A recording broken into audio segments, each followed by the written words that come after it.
அனைவருக்கும் வணக்கம்.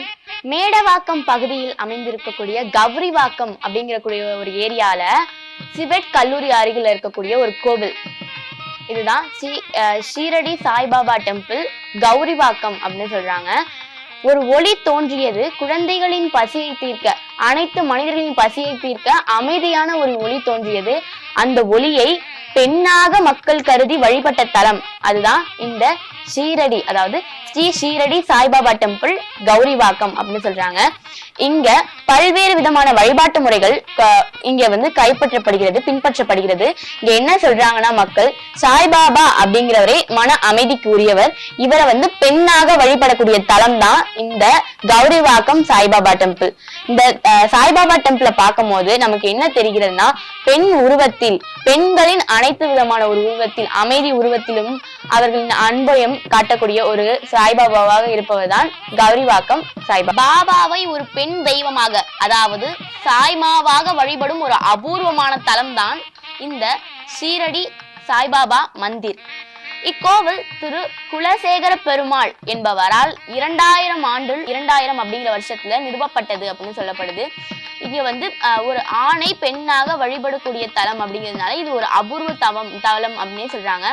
ஆரம்பத்தில் பாபாவிடம் தீவிர பக்தி இல்லாதவர்களாக இருந்த குலசேகர பெருமாள் ஷீரடிக்கு ஒரு அலுவல் ரீதியான பயணம் மேற்கொண்டார். அங்கு அவர் பாபாவின் பல்வேறு அற்புதங்களை அனுபவித்தார். குறிப்பாக ஒரு சிறுவன் வடிவில் பாபா அவருக்கு வழிகாட்டியதாகவும் பின்னர் தேடிய போது அந்த சிறுவனை எங்கும் காணவில்லை என்றும் கூறப்படுகிறது.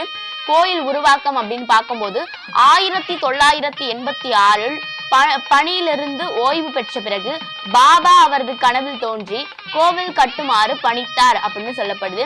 நிதி மற்றும் இட நெருக்கடிகளுக்கு இடையே பாபாவின் அருளால் அனைத்து தடைகளும் நீங்கி ஆகஸ்ட் 27, 2000 இக்கோவில் கட்டி முடிக்கப்பட்டது. கும்பாபிஷேகம் நடைபெற்றது அப்படின்னு சொல்றாங்க.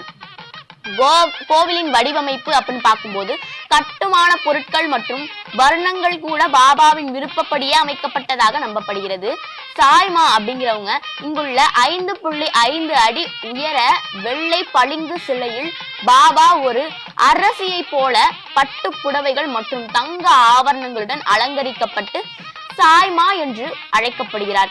3 முக பாவனைகள், அதாவது இந்த சிலையில் ஒரே முகத்தில் 3 விதமான முக பாவனைகளை காணலாம் என்பது மக்களின் பக்தர்களின் அனுபவமான ஒரு நம்பிக்கை அப்படின்னு சொல்றாங்க. 2008 ஜூன் 8 இக்கோவிலின் ராஜ கோபுரம் திறக்கப்பட்டது அப்படின்னு சொல்றாங்க.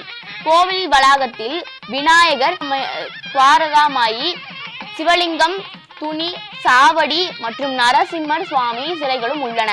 தரிசன நேரம் அப்படின்னு பார்க்கும்போது வார நாட்களில் காலை 5:30 முதல் 1 மணி வரை, மாலை 5 மணி முதல் இரவு 8:30 மணி வரையும், வியாழக்கிழமை அதிகாலை 5 மணி முதல் இரவு 9 மணி வரையும் இங்கு இருக்கும் அப்படின்னு சொல்றாங்க. இதோட அமைவிடம் அப்படின்னு பார்க்கும்போது மேடவாக்கம், தாம்பரம் மெயின் ரோடு, சிவெட் கல்லூரிக்கு எதிரே கௌரிவாக்கம் சென்னை அப்படிங்கிற பகுதியில இந்த இது இருக்கிறதாக சொல்லப்படுகிறது. இதோட வழிபாட்டு முறை அப்படின்னு பார்க்கும்போது என்ன சொல்றாங்கன்னா, மக்கள் இதுக்கு அன்றாட வாழ்வில் ஷீரடியில் கடைபிடிக்கப்படும் அதே 4 கால ஆரத்திகளும் இங்கு மிகச்சிறப்பாக பின்பற்றப்படும் அப்படின்னு சொல்றாங்க. காக்கட் ஆரத்தி அப்படிங்கிறது பாபாவில் துயில் எழுப்பும் ஆரத்தியாக சொல்லப்படுகிறது. மதிய ஆரத்தி, தூப் ஆரத்தி, ஷேத் ஆரத்தி என்று பல்வேறு விதமான ஆரத்திகள் இங்கு சாய்பாபாவிற்கு சிறப்பாக செய்யப்பட்டு வருகிறது. அபிஷேகம் என்று பார்க்கும்போது காலை 5:30 மணிக்கு பாபாவிற்கு பால் மற்றும் வாசனை திரவியங்களால் சிறப்பு அபிஷேகம் நடைபெறும். மாலை வேளையில் பாபாவின் திருவுருவ படம் அல்லது சிலை பல்லக்கில் வைத்து கோவில் பரிகாரத்தை சுற்றி அவரை வழிவைக்கப்படுவார்கள் என்று சொல்லப்படுகிறது. அன்னதானம் அப்படின்னு பார்க்கும்போது வியாழக்கிழமைகளில் வரும் பக்தர்களுக்கு மதிய வேளையில் அன்னதானம் வழங்கப்படுவது வழக்கமாகவே இருக்கிறது. பக்தர்கள் பாபாவிற்கு பட்டு புடவைகள், வளையல்கள் மற்றும் வாசனை மலர்களை காணிக்கையாக தருகிறார்கள். பாபாவிற்கு ஒரு அரசியை போல கிரீடம் மற்றும் ஆபரணங்களை அணிவித்து அலங்காரம் செய்யப்படுகின்றது. கோவிலில் உள்ள துணி எப்போதும் எரிந்து கொண்டே இருக்கும் அப்படின்னு சொல்றாங்க. அதாவது புனித நெருப்பு அப்படின்னு சொல்லப்படுது. பக்தர்கள் தங்கள் கஷ்டங்கள் நீங்கவும் பிரார்த்தனைகள் நிறைவேறவும் துணியில் தேங்காய் அல்லது நவதானியங்களை சமர்ப்பிக்கலாம் அங்கிருந்து கிடைக்கும் புனித சாம்பல் நோய்களை தீர்க்கும் மருந்தாக நம்பப்படுகிறது. ராமநவமி, குரு பூர்ணமி மற்றும் விஜயதசமி போன்ற நாட்களில் விசேஷமான ஹோமங்கள் மற்றும் லட்சாரணைகள் நடைபெறும் அப்படின்னு சொல்றாங்க. கௌரிவாக்கம் ஸ்ரீ சாய்பாபா கோவிலில் என்னென்ன சன்னதிகள் இருக்கு அப்படின்னு பார்க்கும்போது, மூலவர் சன்னதி அப்படின்னு பார்த்தா சாய்மா டெம்பிள் இருக்கு. அதாவது சாய்மா கோவில் கருவறையில் 5.5 அடி உயரமுள்ள வெண்ணிற பளிங்கு பாறையால் உருவாக்கப்பட்ட விஷயமும் இருக்கு. விநாயகர் சன்னதி இருக்கு. கோவில் நுழைவாயிலில் பால கணபதி சன்னதி அமைந்துள்ளது. எந்த ஒரு வழிபாட்டையும் தொடங்குவதற்கு முன் பக்தர்கள் இங்கு விநாயகரை வழிபடுகிறார்கள், வணங்குகிறார்கள். துவார காமாயி, அதாவது ஷீரடியில் சாய்பாபா வசித்த இடமான துவாரகாமாயி பிரதிஷ்டை இங்கும் உள்ளது. இங்கு பாபாவின் திருவுருவப்படம் மற்றும் அவர் பயன்படுத்திய பொருட்கள் போன்ற அமைப்புகள் காணப்படும். புனித தீ, அதாவது துணி அப்படின்னு சொல்லுவாங்கல்ல, அது இங்க எரிகிறது. அதாவது உதி, அதாவது புனித சாம்பல் கிடைக்கும். அந்த சாம்பல் பிணிகளை தீர்க்கும் அப்படின்னு சொல்றாங்க. சாவடி, அதாவது சாவடின்னு சொல்லுவாங்க. பாபா ஓய்வெடுக்கும் இடமாக சித்தரிக்கப்படும் சாவடி சந்நிதியும் இங்கு உண்டு.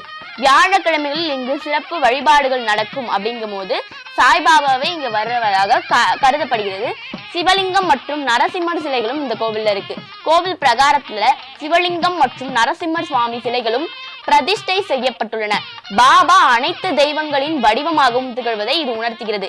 நவகிரக சன்னதிகளும் இந்த கோவிலில் இருக்கு. பக்தர்களின் ஜாதக ரீதியான தோஷங்கள் நீங்க வழிபட நவகிரகங்களுக்கான தனி சன்னதிகள் இந்த கோவில் வளாகத்தில் இருக்கு.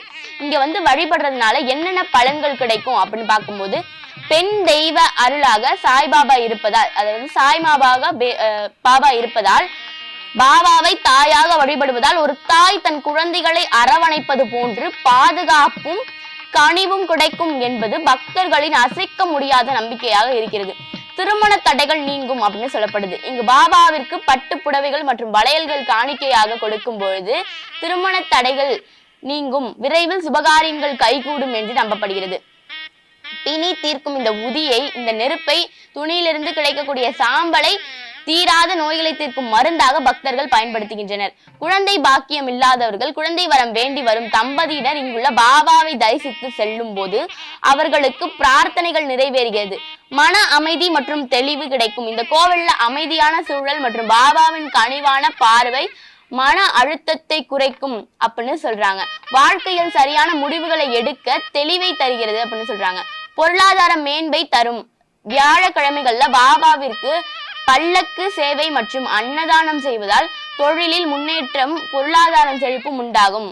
நேர்த்தி கடன் அப்படின்னு பார்க்கும்போது, பிரார்த்தனைகள் நிறைவேறிய பக்தர்கள் வஸ்திரமும் அன்னதானமும் வழங்குறது இங்க நேர்த்தி கடனா சொல்லப்படுது.